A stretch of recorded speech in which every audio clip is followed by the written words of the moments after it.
Hello guys, I hope कि इस chapter के प्रीवियस लेक्चर देखने के बाद आप एकदम मस्त झकास एंड बिंदास होंगे। और मैं उम्मीद करता हूं कि आप सभी ने इस चैप्टर के प्रीवियस लेक्चर देख लिए होंगे। जिसने नहीं देखे ज़रूर देखें, बहुत ज़्यादा इंटरेस्टिंग है, मज़ा आने वाला है। उसी मज़े के साथ आज मैं आप सभी के लिए लेकर आया हूँ कुछ और इंटरेस्टिंग टॉपिक्स। चलो बढ़ते हैं अपने टॉपिक्स की तरफ। आज का हमारा फर्स्ट टॉपिक है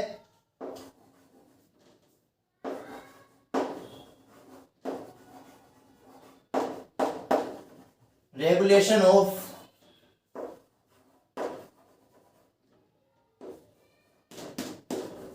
gene expression.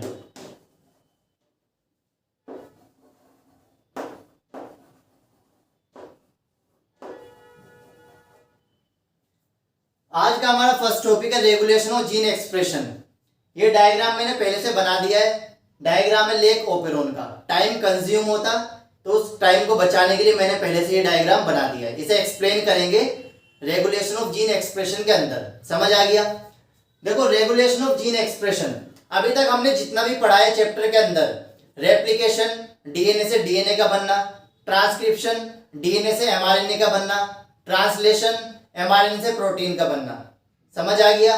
Replication, transcription, translation, ये पूरा का पूरा जो प्रोसेस होता है बहुत सारे जीन्स द्वारा कंट्रोल होता है। इसी को हम बोलते हैं रेगुलेशन ऑफ जीन एक्सप्रेशन, कि एक बहुत सारे जीन है जो रेगुलेट करेंगे किसी प्रोसीजर को।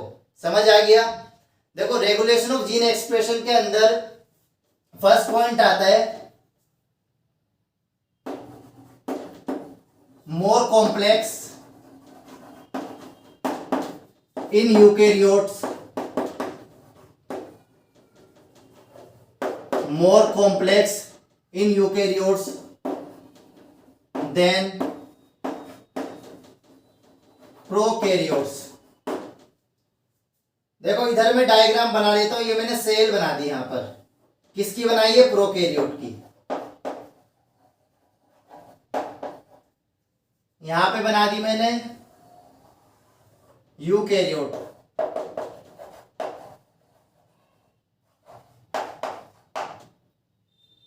प्रोकैरियोट और यूकैरियोट दोनों की सेल बना दी। सेल के अंदर ये रहा न्यूक्लियस। प्रोकैरियोट में न्यूक्लियस नहीं है, यूकैरियोट में न्यूक्लियस होता है, वेल डिफाइंड। इसके अंदर क्या होगा? जेनेटिक मटेरियल डीएनए ये रहा। इसके अंदर क्या होता है? इसमें न्यूक्लियस तो नहीं है, तो इसमें क्या होगा? Genetic material DNA positively charge कुछ प्रोटीन से बाइंड रहता है, ठीक है। लेकिन ये डीएनए पहले से ही साइटोप्लाज्म के अंदर है, लेकिन ये वाला डीएनए किसमें? न्यूक्लियस के अंदर, साइटोप्लाज्म के अंदर नहीं है। समझ आ गई? सबसे पहला प्रोसीजर क्या होता है? रेप्लिकेशन। रेप्लिकेशन मतलब डीएनए से डीएनए का बनना। इसके अंदर रेप्लिकेशन न्यूक्लियस के अंदर होगा, इसके अंदर साइटोप्लाज्म के अंदर होगा। समझ आ रही है? दोनों में रेप्लिकेशन हो गया। यहाँ पे ट्रांसक्रिप्शन होगा, किसके अंदर? न्यूक्लियस के अंदर। यहाँ पे साइटोप्लाज्म के अंदर होगा ट्रांसक्रिप्शन, ठीक है। इसके बाद आता है ट्रांसलेशन। जो ट्रांसलेशन प्रोसीजर होता है, प्रोटीन की सिंथेसिस होती है, वो ऑलवेज कहाँ होगी? साइटोप्लाज्म के अंदर होगी। समझ आ रही है? तो यहाँ पर ट्रांसक्रिप्शन होने के बाद, एमआरएनए बनने के बाद अब क्या होगा? ये जो एमआरएनए यहाँ पर बना है, ये बन गया एमआरएनए। क्या बन गया? ये है एमआरएनए। एमआरएनए क्या करेगा? मूव करेगा कहाँ पे? साइटोप्लाज्म के अंदर। कहाँ करेगा? ये है साइटोप्लाज्म। अब एमआरएनए कहाँ गया? एमआरएनए ने मूव किया साइटोप्लाज्म के अंदर। एमआरएनए यहाँ पे आएगा साइटोप्लाज्म में। अब यहाँ पे प्रोटीन की सिंथेसिस होगी, ठीक है। और यहाँ पे ऑलरेडी साइटोप्लाज्म के अंदर है, यहाँ पे प्रोटीन की सिंथेसिस, कहीं मूवमेंट तो यहाँ पे नहीं होगा। यहाँ पे कोई मूवमेंट नहीं होगा। यहाँ पे देखो, न्यूक्लियस से कहाँ आना पड़ेगा? साइटोप्लाज्म के अंदर आना पड़ेगा। तो यही चीज मैंने लिखी है कि more complex in eukaryote than prokaryote. Prokaryote के कंपैरिजन में जो रेगुलेशन ऑफ जीन एक्सप्रेशन होता है वो यूकैरियोट में ज्यादा कॉम्प्लेक्स होता है प्रोकैरियोट के कंपैरिजन में, ठीक है। जो मैंने ट्रांसक्रिप्शन, ट्रांसलेशन में बताया था कि जब एमआरएनए की सिंथेसिस होती है तो उससे पहले कुछ और कॉम्प्लेक्स प्रोसीजर्स होते हैं, स्प्लाइसिंग, कैपिंग, टेलिंग। तो इसके अंदर क्या होगा? यहाँ पे क्या? रेप्लिकेशन सबसे पहले।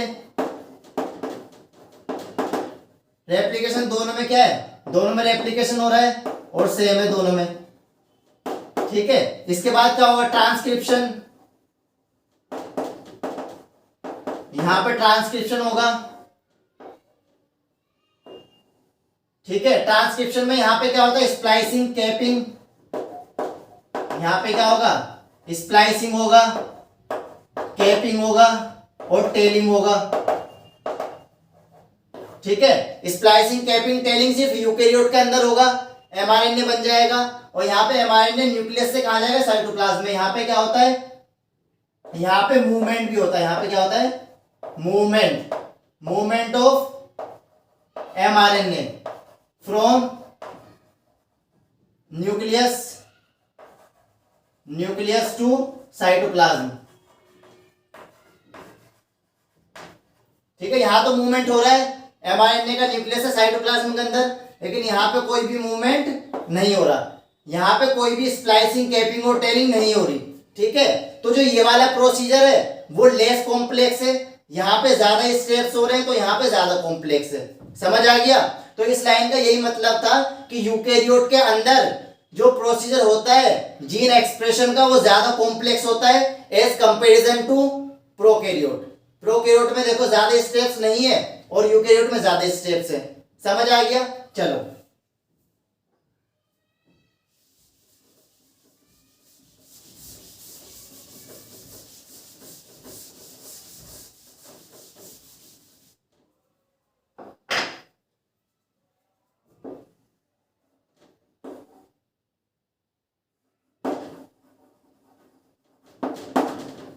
Regulation of gene expression in eukaryote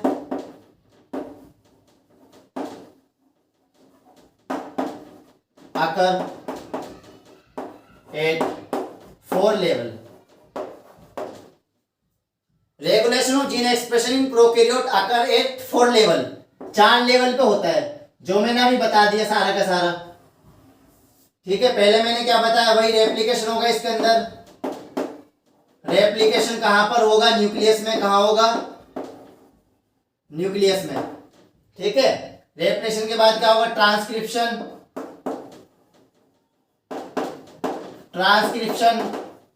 transcription में क्या बनता है, ट्रांसक्रिप्शन में बनता है एमआरएनए। एमआरएनए बनने के लिए क्या होगा, ट्रांसक्रिप्शन में एमआरएनए बनेगा, लेकिन एमआरएनए से पहले क्या बनता है, एचआरएनए। ठीक है, एचआरएनए के अंदर क्या होता है, वही जो मैंने बताया था, स्प्लाइसिंग, कैपिंग और टेलिंग। स्प्लाइसिंग, कैपिंग और टेलिंग होने के बाद क्या बनेगा, एमआरएनए बनता है यहां पर। ठीक है, उसके बाद क्या होगा, यहां पे मूवमेंट होगा। MRNA move from nucleus to cytoplasm. ठीक है, साइटोप्लाज्म के अंदर चला जाएगा। अब क्या होगा, ट्रांसलेशन। अब क्या होगा लास्ट में, ट्रांसलेशन मतलब प्रोटीन की सिंथेसिस होगी। तो यूकेरियोट के अंदर 4 लेवल्स होते हैं। पहले होगा रेप्लिकेशन न्यूक्लियस के अंदर, फिर होगा ट्रांसक्रिप्शन, एचआरएनए बनेगा, उसके अंदर होगा स्प्लाइसिंग, कैपिंग, टेलिंग, तो किसमें कन्वर्ट हो जाएगा, एमआरएनए के अंदर। ठीक है, एमआरएनए कहां जाएगा, न्यूक्लियस से कहां जाएगा, साइटोप्लाज्म में। साइटोप्लाज्म में जाने के बाद उसमें होगा ट्रांसलेशन, अब प्रोटीन की सिंथेसिस होगी। ठीक है, प्रोकैरियोट के अंदर ये सारे के सारे स्टेप्स नहीं होते हैं। रेप्लिकेशन होता है, स्टेप्स तो होते हैं, लेकिन यहाँ पे मूवमेंट नहीं होगा क्योंकि न्यूक्लियस उसके अंदर नहीं होता, जो इससे पहले मैंने बता दिया। समझ आ गया? चलो,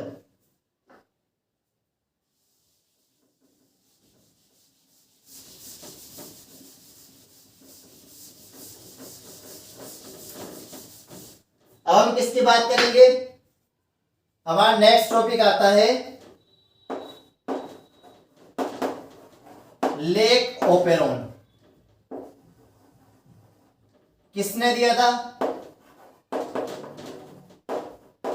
given by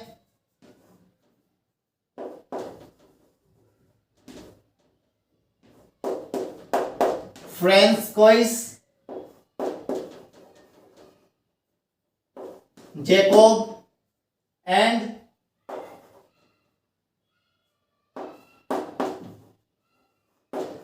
जैक्विमोनोड। Francois Jacob और जैक्विमोनोड ने सबसे पहले क्या दिया था? लेक ओपेरॉन दिया था। सबसे पहले ट्रांसक्रिप्शन बताया था कि रेगुलेशन ऑफ जीन एक्सप्रेशन कैसे होता है। एक स्टेप का प्रोसीजर तो नहीं है, बहुत सारे स्टेप्स होते हैं, रेप्लिकेशन, ट्रांसक्रिप्शन, फिर उसके बाद ट्रांसपोर्टेशन होगा, जो मैंने मूवमेंट बताया ना उसे ट्रांसपोर्टेशन बोलते हैं। उसके बाद क्या होगा? ट्रांसलेशन होगा। तो बहुत सारे स्टेप्स में प्रोसीजर्स होता है, ठीक है। इसके बाद नेक्स्ट पॉइंट आता लेक ओपेरॉन के अंदर, गिवन बाय फ्रांस कोई जैकोब जैक्विमोनोड, हैविंग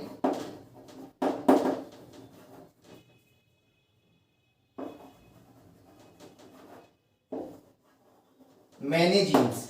इसके अंदर बहुत सारे जीन्स होते हैं। कौन कौन से होंगे? सबसे पहले होगा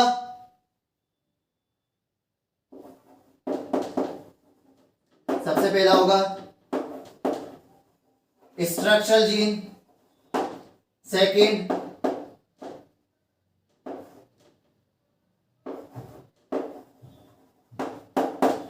प्रोमोटर जीन,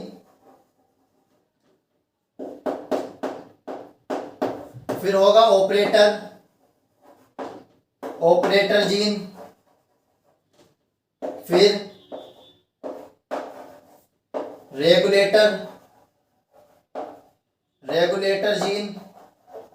रेगुलेटर जीन को बोलते हैं आई जीन, फिर होगा लास्ट इंड्यूसर को लैक्टोज, ठीक है। देखो लेक ओपेरॉन किसने दिया था? बता दिया, फ्रांस कोई जैकोब जैक्विमोनोड ने दिया था। अब इसके अंदर बहुत सारे जीन्स होते हैं। कौन कौन से? सबसे पहले स्ट्रक्चरल जीन, दूसरा प्रमोटर, फिर ऑपरेटर, रेगुलेटर जीन और इंड्यूसर, ठीक है। अब डायग्राम के अंदर देखो, डायग्राम में मैंने क्या दिखाया? सबसे पहले क्या? रेगुलेटर आई जीन लिखा है ना यहाँ पर, देखो इसे क्या बोलते हैं? रेगुलेटर जीन, आई जीन, रेगुलेटर जीन। ये हो जाएगा प्रमोटर, ये हो जाएगा ऑपरेटर, और ZYA क्या हो जाएंगे? स्ट्रक्चरल जीन, ठीक है। समझ आ गया? उसके बाद मैंने क्या लिखा यहाँ पे? इंड्यूसर मतलब लैक्टोज। देखो यहाँ पे दिखा रखा होगा मैंने नीचे, देखो ये रहा इंड्यूसर। लैक्टोज क्या होता है? इंड्यूसर, ठीक है। इसकी वजह से प्रोसीजर स्टार्ट होगा, इसीलिए इसके नाम पे रखा गया है लेक ओपेरॉन। समझ आ गया? सारे जीन समझ आ गए।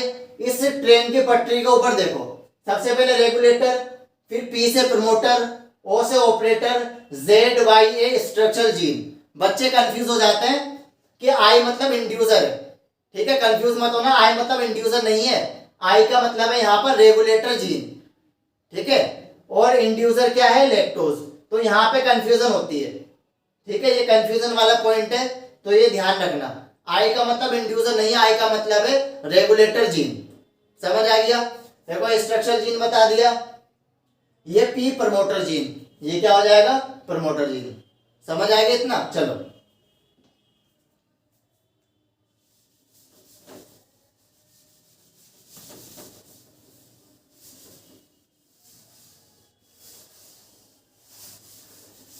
अब सबसे पहले हम बात करेंगे स्ट्रक्चरल जीन की। सबसे पहले बात करेंगे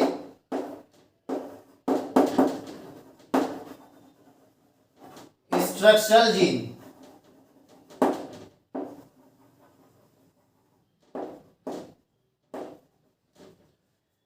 स्ट्रक्चरल जीन क्या होता है? पार्ट ऑफ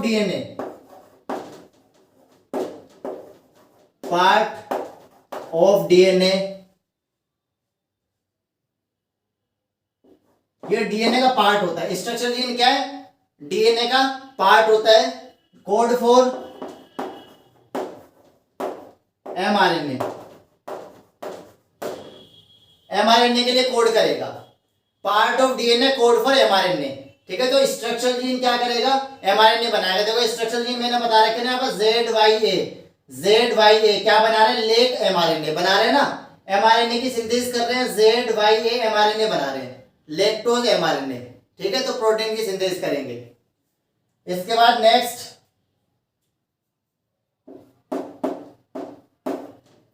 इसके बाद है प्रमोटर जीन। प्रमोटर जीन देखो, प्रमोटर जीन जस्ट एडजेसेंट, ये क्या है, एडजेसेंट टू, एडजेसेंट, किसके एडजेसेंट में, प्रमोटर।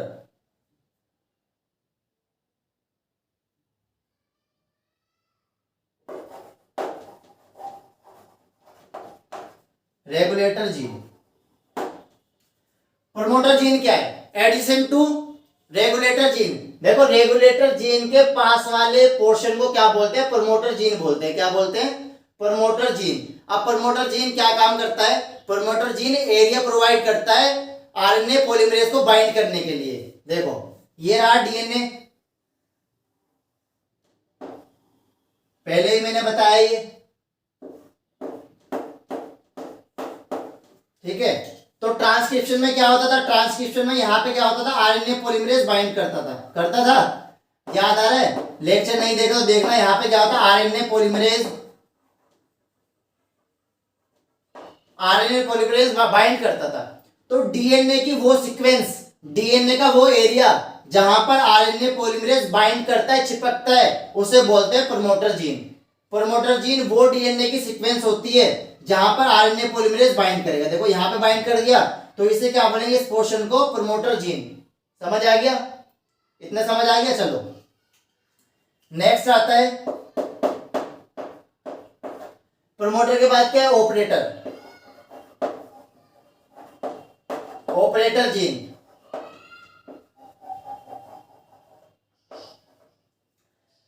ऑपरेटर जीन क्या काम करेगा, देखो ऑपरेटर से कौन बाइंड कर रहा है, रिप्रेसर, तो ये साइट प्रोवाइड करेगा रिप्रेशन के बाइंड करने के लिए। ये क्या काम करेगा, provide site for binding of किसको बाइंड करने के लिए, रिप्रेसर, रिप्रेसर को बाइंड करने के लिए साइट प्रोवाइड करेगा, एक एरिया प्रोवाइड करेगा जहां पे रिप्रेसर चिपकेगा, ठीक है, उसे बोलते हैं ऑपरेटर जीन। अब ये ZYA स्ट्रक्चर जीन मैंने बता दिया, स्ट्रक्चर जीन क्या काम करते हैं, एमआरएनए की सिंथेसिस करेंगे। समझ आ गया। चलो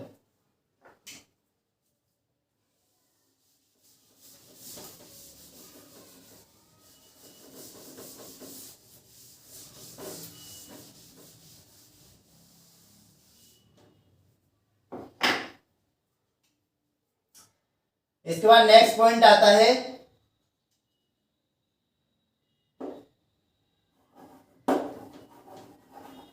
रेगुलेटर जीन, जिसे हम आई से रिप्रेजेंट करते हैं, आई से रिप्रेजेंट करेंगे, कंफ्यूज मत होना, ठीक है।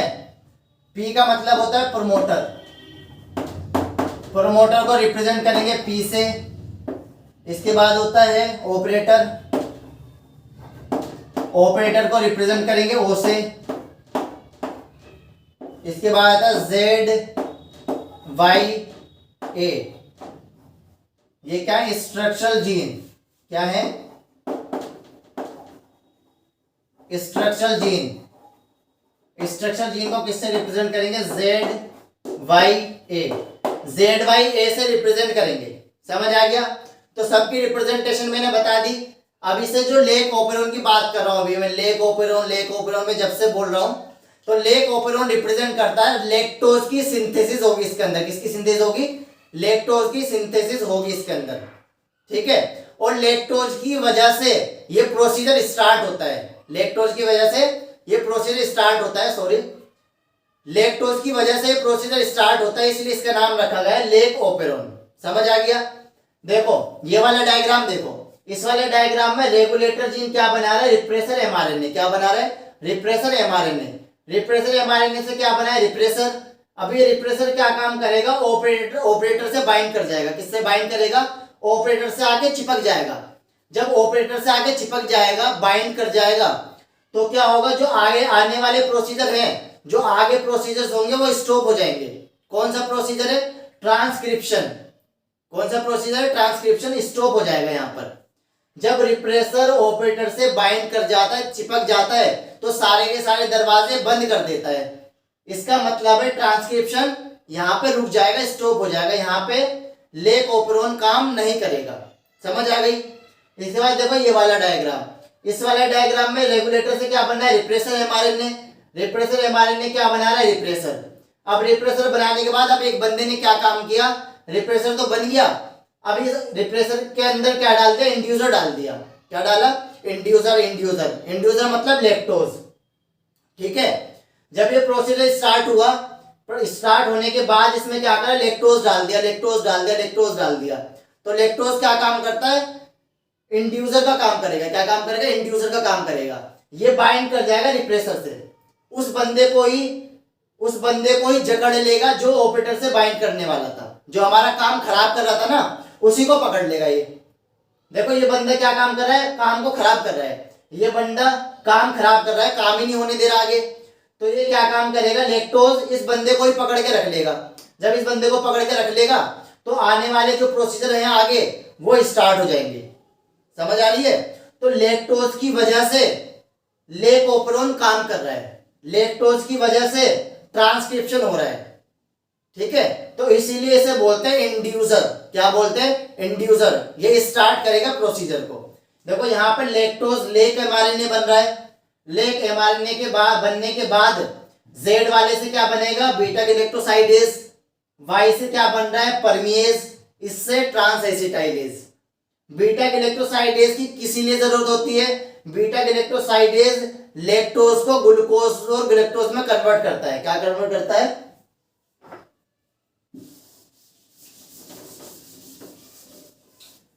अब देखो नेक्स्ट पॉइंट क्या आएगा इसके अंदर, ये रहा लैक्टोज। लैक्टोज को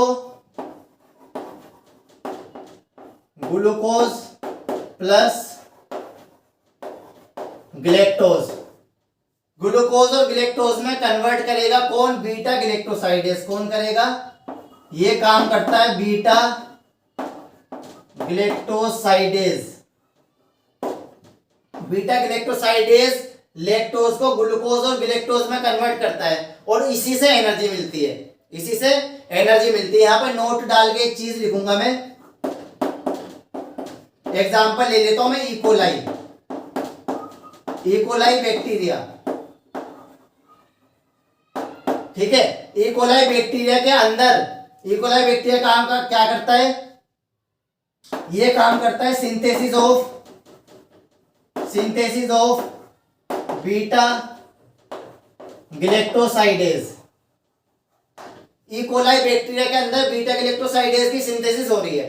बीटा गैलेक्टोसाइडेज क्या काम करता है बता दिया मैंने। बीटा गैलेक्टोसाइडेज क्या काम करेगा, ये लैक्टोज को किस में कन्वर्ट करेगा, वही सेम ग्लूकोज प्लस गैलेक्टोज में। इकोलाई बैक्टीरिया के अंदर भी बीटा गैलेक्टोसाइडेज लैक्टोज को ग्लूकोज गैलेक्टोज में कन्वर्ट कर रहा है। ठीक है, कन्वर्ट करने के बाद जो ग्लूकोज गैलेक्टोज है ये क्या काम करेगा, इकोलाई बैक्टीरिया को एनर्जी प्रोवाइड करेगा। क्या काम करेगा, एनर्जी प्रोवाइड करता है। एनर्जी किससे मिलेगी, ग्लूकोज गैलेक्टोज। हमारी बॉडी के अंदर भी एनर्जी किससे मिलती है, ग्लूकोज से। बोलते हैं ना कि भाई ग्लूकोज चढ़वा दो, ग्लूकोज की बोतल चढ़वा दो। समझ आ रही है। तो एनर्जी किससे मिल रही है, ग्लूकोज गैलेक्टोज से मिल रही है, क्योंकि ये क्या है, डाइसेक्राइड है और ये क्या मोनोसेक्राइड है। तो मोनो स्मॉल पोर्शन होता है ना, ये टूटने के बाद क्या बनेगा, मोनोसेक्राइड्स बनेंगे, ग्लूकोज गैलेक्टोज, और इसी से एनर्जी मिलेगी। इसी तरह से हमारी बॉडी के अंदर बीटा गैलेक्टोसाइडेज क्या करेगा, लैक्टोज को ग्लूकोज गैलेक्टोज में कन्वर्ट करता है। ठीक है, अगर ये कन्वर्ट नहीं होंगे तो हमारी बॉडी को एनर्जी नहीं मिलेगी। हमारी बॉडी को एनर्जी कब मिलेगी, जब लैक्टोज ग्लूकोज गैलेक्टोज में कन्वर्ट होगा। और लैक्टोज ग्लूकोज गैलेक्टोज में कब कन्वर्ट होगा, जब बीटा गैलेक्टोसाइडेज हमारी बॉडी के अंदर बनेगा। और वो कब बनेगा, जब लैक्टोज इंड्यूसर रिप्रेसर से बाइंड करेगा। समझ आ रही है, पूरा का पूरा कनेक्टेड है। हमारी बॉडी को एनर्जी ग्लूकोज गैलेक्टोज से चाहिए, वो किससे बनेगा, लैक्टोज से। लैक्टोज से बनने के लिए क्या चाहिए, बीटा गैलेक्टोसाइडेज। और बीटा गैलेक्टोसाइडेज कब बनेगा, जब लैक्टोज इंड्यूसर रिप्रेसर से बाइंड करेगा। समझ आ रही है। तो इसी तरह से पूरा कनेक्टेड है। समझ आ गया। इसी तरह बैक्टीरिया के अंदर होता है। अगर बैक्टीरिया के अंदर लैक्टोज नहीं है, ये क्या है, सबस्ट्रेट है। ये क्या है, लैक्टोज क्या होता है, सबस्ट्रेट है। किसी भी चीज को बनाने के लिए, प्रोडक्ट बनाना है तो सबस्ट्रेट चाहिए होता है ना। कोई भी चीज बनानी है, बिरयानी वगैरह बनानी है या फिर पुलाव बनाना है, तो उससे पहले सबस्ट्रेट चाहिए होगा, मटर वगैरह, चावल, ये सब चीजें चाहिए होती है।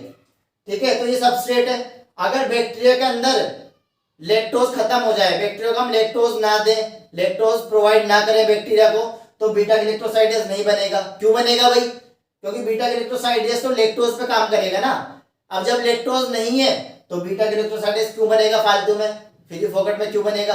समझ आ रही है? तो बीटा गैलेक्टोसाइडेज जब बनता है जब बैक्टीरिया के अंदर लैक्टोज होगा, लैक्टोज होगा तो बीटा गैलेक्टोसाइडेज बनेगा, बीटा गैलेक्टोसाइडेज बनेगा तो ग्लूकोज गैलेक्टोज बनेंगे, ग्लूकोज गैलेक्टोज बनेंगे तो एनर्जी मिलेगी बैक्टीरिया को। इसी तरह से हमारी बॉडी को एनर्जी मिलती है। समझ आ गया? लेक ओपेरोन, लेक ओपेरोन का सीधा सा मतलब ये है कि ये इंड्यूसर टाइप है, इसे बोलते हैं लैक्टोज को इंड्यूसर, और इस प्रोसेस को बोलते हैं इंड्यूसर टाइप। ठीक है, और ये क्या है? ये रिप्रेसर, ये नेगेटिव रेगुलेशन करता है। रिप्रेसर को क्या बोलते हैं? नेगेटिव रेगुलेशन, इसे बोलते हैं नेगेटिव रेगुलेशन। ये क्या होता है? नेगेटिव रेगुलेशन, इसी को बोलते हैं नेगेटिव रेगुलेशन। रिप्रेसर की वजह से प्रोसीजर स्टॉप होना क्या कहलाता है? Negative regulation. और लैक्टोज की वजह से प्रोसीजर स्टार्ट होना क्या कहला रहा है? Inducer type. समझ आ गया? यही था लेक ओपेरोन के अंदर।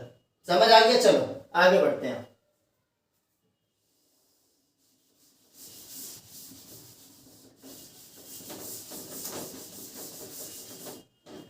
इसके बाद आता है next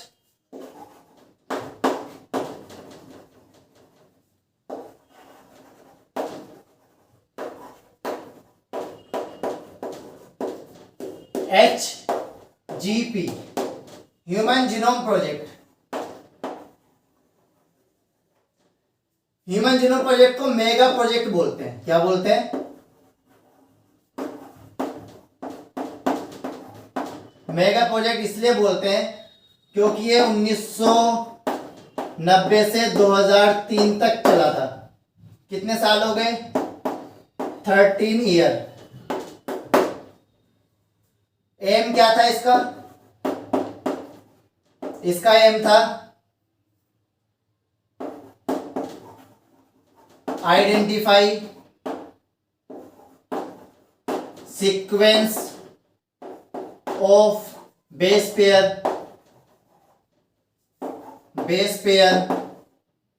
in human DNA. Human DNA के अंदर बेस पेयर के सीक्वेंस को आइडेंटिफाई करना। कितने बेस पेयर होते हैं ह्यूमन के अंदर? Human DNA base pair, human DNA base pair कितने होते हैं? बताया था मैंने 3.3 इंटू 10 की पावर 9। ये तो होते हैं हैप्लॉइड के अंदर। डिप्लॉइड में कितने होते हैं? ये तो होते हैं एन के अंदर। डिप्लॉइड में कितने होते हैं? 6.6 इंटू 10 की पावर 9। ठीक है, ये 2n डिप्लॉइड के अंदर होते हैं इतने बेस पेयर। तो ह्यूमन जीनोम प्रोजेक्ट नाम से पता लग रहा है कि ह्यूमन के जीन का प्रोजेक्ट। ह्यूमन के जीन्स मतलब जीन मिलकर क्या बनाते हैं? डीएनए बनाते हैं। तो डीएनए को भी स्टडी करी जाएगी अब। तो इसे सबसे पहले मेगा प्रोजेक्ट बोलते हैं। बहुत बड़ा प्रोजेक्ट था। स्टार्ट हुआ था 1990 में, एंड हुआ 2003 में। तो 13 साल ये प्रोजेक्ट चला है। इसका एम क्या था? पर्पस क्या था? इसका पर्पस ये था कि डीएनए के बेस पेयर की सीक्वेंस को आइडेंटिफाई करना। डीएनए की बेस पेयर की सीक्वेंस को आइडेंटिफाई करना। ये ना डीएनए, तो इसके अंदर कितने बेस पेयर है और किस सीक्वेंस में है? ठीक है, इसमें कितने बेस पेयर हैं, किस सीक्वेंस में है? बेस पेयर तो बता दिया था कि एक पिचोफेलिक्स में 10 बेस पेयर होते हैं, लेकिन किस सीक्वेंस में होते हैं? ATGC, ATGC या फिर AT किस सीक्वेंस में है वो नहीं पता। वो आइडेंटिफाई करने के लिए इस प्रोजेक्ट के अंदर काम किया गया था। समझ आ रही है? कितने बेस पेयर होते हैं? 6.6 इंटू 10 की पावर 9। समझ आ रही है? इतने बेस पेयर होते हैं। और एक बेस पेयर को आइडेंटिफाई करने के लिए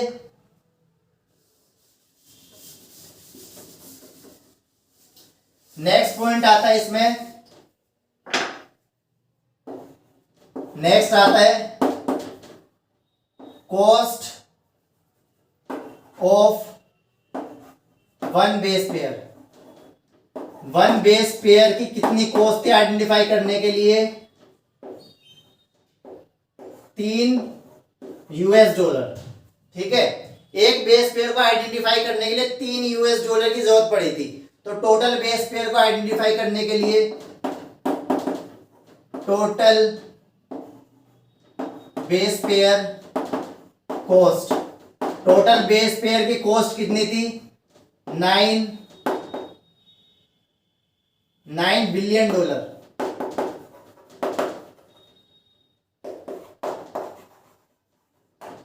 9 बिलियन डॉलर।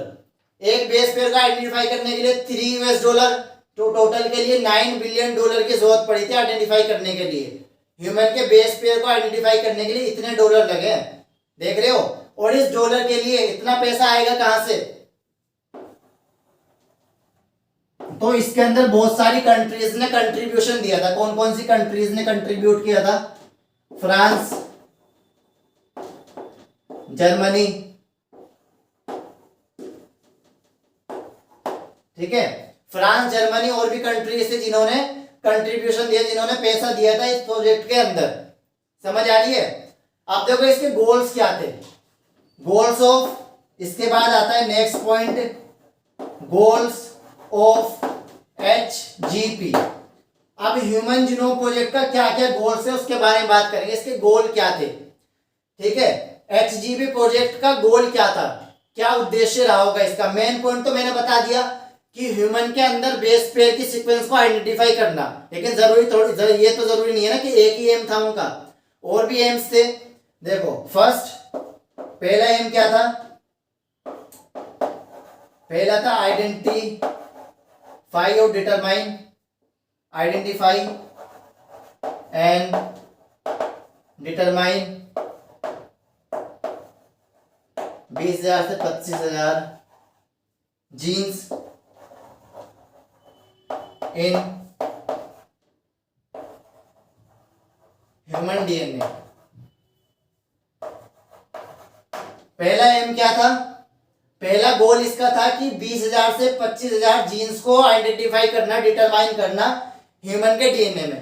ह्यूमन के डीएनए में लगभग 20,000 से 25,000 जीन्स को आइडेंटिफाई हम कर पाए, पहला गोल ये हो गया। दूसरा,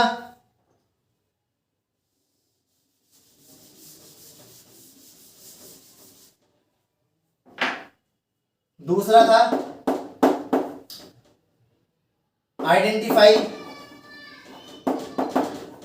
आइडेंटिफाई बेस पेयर। कितने बेस पेयर को? 3 मिलियन बेस पेयर। दूसरा गोल ये हो गया आइडेंटिफाई करना बेस पेयर को, ये तो मैंने बता दिया पहले ही। तीसरा था स्टोर इंफॉर्मेशन, जो भी इंफॉर्मेशन है उसे स्टोर करना। अब HGP का जो भी प्रोजेक्ट चला था उस टाइम, उस सारी इंफॉर्मेशन को स्टोर भी करना है। स्टोर करेंगे जब भी तो बता पाएंगे ना, तो उस सारी इंफॉर्मेशन को स्टोर करना है। स्टोर करने के लिए इन्होंने क्या किया था? इंफॉर्मेशन को स्टोर करने के लिए इन्होंने कितनी बुक्स ली थी? 3300 बुक्स। कितनी? 3300 बुक्स के अंदर, 3300 बुक्स के अंदर उस इंफॉर्मेशन को स्टोर किया था। स्टोर करने के लिए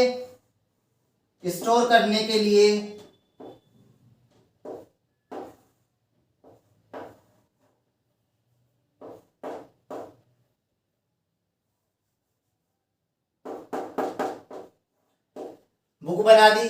इस बुक के अंदर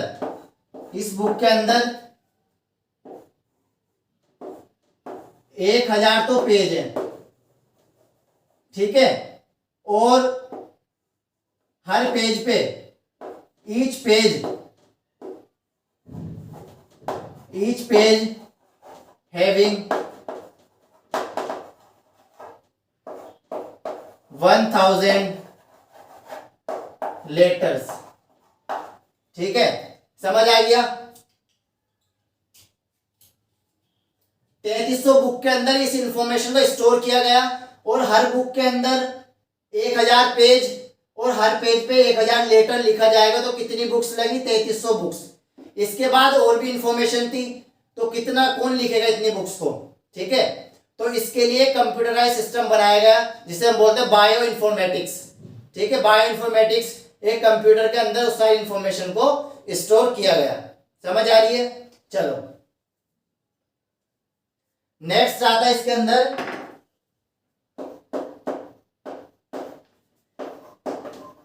इम्प्रूव टूल्स।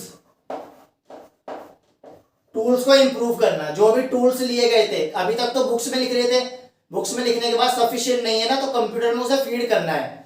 तो टूल्स को इंप्रूव करना है कि ऐसा सिस्टम बनाओ कि सारी इंफॉर्मेशन स्टोर भी हो जाए और सीक्वेंस को हम आसानी से पता लगा लें। समझ आ रही है? Next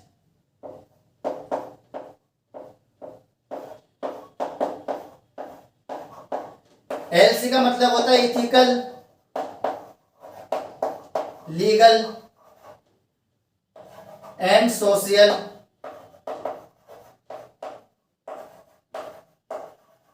issues. Ethical, legal, social issues को भी उसमें इन्वॉल्व करना है कि उसका कोई पर्पज है या नहीं है, क्या क्या सोशल मैसेज हमें देना है, क्या क्या एथिक्स को हमें याद रखना है उन सब प्रोसीजर के दौरान। समझ आ रही है? जो भी प्रोसीजर किए जाएंगे उससे हमें किस चीज को आइडेंटिफाई करना है। अब बात यहाँ पे ये आती है कि जो ह्यूमन जीनोम प्रोजेक्ट चला है एचजीपी, गोल्स तो मैंने बता दिए, सीक्वेंस को आइडेंटिफाई करना, सीक्वेंस को आइडेंटिफाई करना। भाई सीक्वेंस को तो आइडेंटिफाई कर लोगे, लेकिन क्यों कर रहे हो आइडेंटिफाई? मेन रीजन क्या है आइडेंटिफाई करने का? देखो बहुत सारी बीमारियां, बहुत सारी डिसीज ऐसी होती हैं, जेनेटिक डिसऑर्डर जो मैंने बताए थे, Down syndrome, Klinefelter syndrome, Turner syndrome, बहुत सारे ऐसे जेनेटिक डिसऑर्डर्स होते हैं जो डीएनए की वजह से होते हैं। डीएनए में कोई चेंज आ गया और पता नहीं चला, बच्चा पैदा होने के बाद पता लगता है या फिर बड़े होने के बाद पता लगता है कि इसे कोई जेनेटिक डिसऑर्डर है। अगर पहले से ही पता लग जाए इसमें कुछ जेनेटिक डिसऑर्डर है तो हो सकता है उसे सही किया जा सके, उस जेनेटिक डिसऑर्डर को ठीक किया जा सके। इसीलिए ह्यूमन जीनोम प्रोजेक्ट जरूरी है। समझ आ गई? ह्यूमन जीनोम प्रोजेक्ट का क्लिनिकल में यूज यही है कि भाई कोई भी जेनेटिक डिसऑर्डर है उसे हम ट्रीट कर सकें। ऐसा ना हो कि भाई बड़ा हो गया, बड़ा होने के बाद पता लग रहा है कि भाई इसके जीन्स में कोई प्रॉब्लम थी, इस वजह से इसमें ये परेशानी आ रही है, प्रॉब्लम्स इसे फेस करनी पड़ रही है। समझ आ गया? तो ये इसका पर्पस था। अब कौन कौन सी मेथोडोलॉजी यूज करेंगे इसके अंदर उसकी बात करते हैं।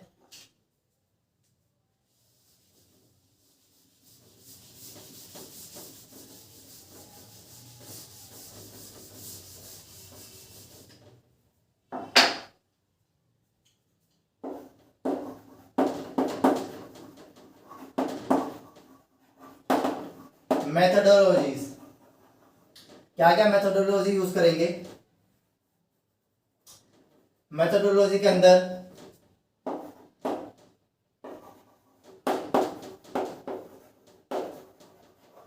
टू मेथोडोलॉजीज, दो मेथड्स इसमें यूज होते हैं। फर्स्ट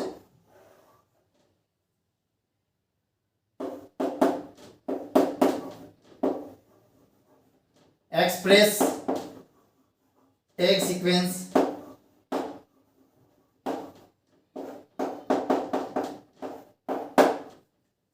एक आता है सीक्वेंशियल एनोटेशन। इसका मतलब होता है identify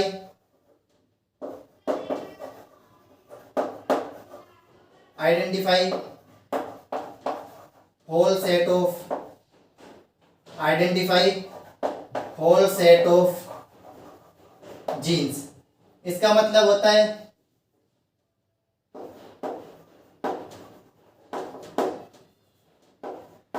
sequencing of whole gene having both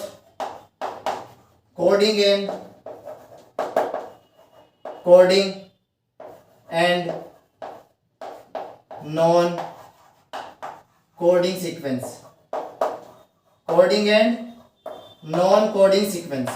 देखो मेथोडोलॉजी की बात करूंगा, मेथोडोलॉजी में दो चीज आती है, एक्सप्रेस टैग सीक्वेंस और sequential annotation. Express tag sequence का मतलब होता है कि identify whole set of gene, those express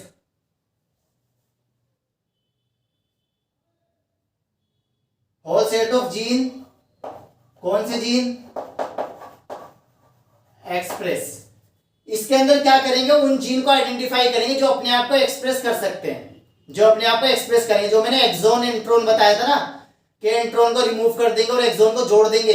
जो एक्सोन वाला पोर्शन था वो क्या था, अपने आप को एक्सप्रेस कर रहा था, और इंट्रोन वाला क्या था, अपने आप को एक्सप्रेस नहीं कर रहा था। जो एचएनआरएनए में बताया था ना, एचएनआरएनए को एमआरएनए में कन्वर्ट किया था, स्प्लाइसिंग, कैपिंग, टेलिंग, जो मैंने बताया था, ठीक है। उसके अंदर क्या करते हैं, इंट्रोन को रिमूव कर देते हैं, क्योंकि इंट्रोन नॉन एक्सप्रेस सीक्वेंस होता है। तो सिर्फ एक्सप्रेस वाली सीक्वेंस को आइडेंटिफाई करेगा, उसे बोलते हैं एक्सप्रेस टैग सीक्वेंस, ठीक है। इसके बाद आता है सीक्वेंस एनोटेशन। सीक्वेंस एनोटेशन का मतलब होता है कि इसके अंदर एक्सप्रेस और नॉन एक्सप्रेस दोनों सीक्वेंस को एक सेट बना देंगे, पूरी की पूरी सीक्वेंस का सेट बना देंगे, उसे बोलते हैं सीक्वेंस एनोटेशन। इसके बाद दो चीजें आती है कि भाई इतना बड़ा डीएनए होता है, इतने बड़े डीएनए को किस तरह से आइडेंटिफाई करेंगे, बेस पेयर को, कंफ्यूजन हो जाएगी ना बहुत ज्यादा। तो क्या काम करते हैं, छोटे से पोर्शन को लेते हैं डीएनए को और एक बैक्टीरिया में लगाएंगे, बैक्टीरिया में डालेंगे, उसे बैक्टीरिया मल्टीप्लाई करता जाएगा और बहुत सारे जीन्स बनते जाएंगे, उसे बोलते हैं बैक और येक, ठीक है। बैक्टीरियल आर्टिफिशियल क्रोमोसोम और यीस्ट आर्टिफिशियल क्रोमोसोम, ठीक है। इसके अलावा और भी चीजें आती है कि भाई साइलेंट फीचर्स क्या आते हैं एचजीपी के, और डीएनए फिंगरप्रिंटिंग क्या होता है। इस टॉपिक्स के बारे में हम नेक्स्ट लेक्चर में पढ़ेंगे। आज के लिए इतना सफिशिएंट है। तो आई होप कि आप सभी को ये टॉपिक समझ आया होगा, मजा आया होगा, इंटरेस्टिंग लगा होगा। मिलते हैं अपने नेक्स्ट लेक्चर में। All the best and God bless you.